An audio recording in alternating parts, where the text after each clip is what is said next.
Thank you for joining with me. We are in the Manual for Teachers. This is section 9. Are changes required in the life situation of God's teachers? Changes are required in the minds of God's teachers. This may or may not involve changes in the external situation. Remember that no one is where he is by accident, and chance plays no part in God's plan. It is most unlikely that changes in attitudes would not be the first step in the newly made teacher of God's training. There is, however, no set pattern, since training is always highly individualized.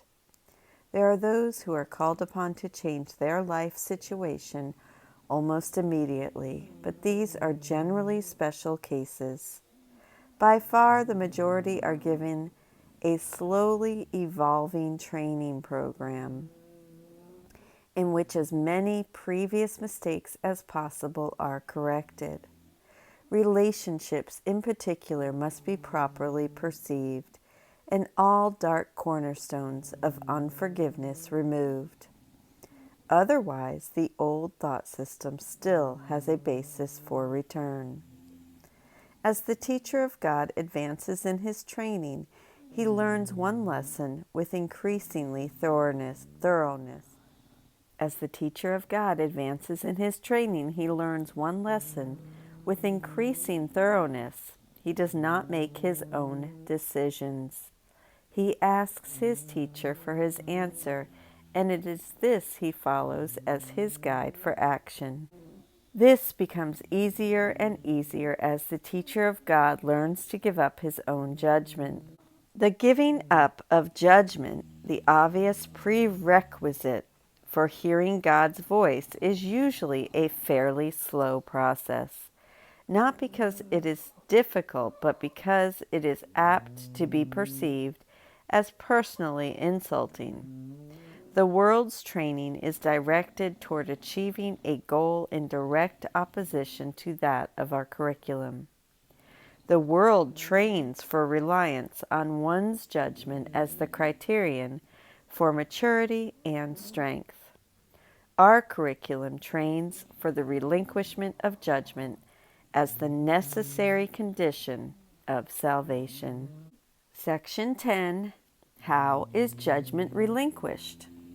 Judgment, like other devices by which the world of illusions is maintained, is totally misunderstood by the world. It is actually confused with wisdom and substitutes for truth. As the world uses the term, an individual is capable of good and bad judgment, and his education aims at strengthening the former and minimizing the latter. There is, however, considerable confusion about what these categories mean. What is good judgment to one is bad judgment to another. Further, even if the same person classifies the same action as showing good judgment at one time and bad judgment at another time, nor can any consistent criteria for determining what these categories are be really taught. At any time, the student may disagree with what his would-be teacher says about them, and the teacher himself may well be inconsistent in what he believes.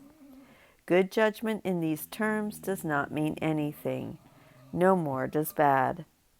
It is necessary for the teacher of God to realize not that he should not judge, but that he cannot. In giving up judgment, he has merely given up what he did not have.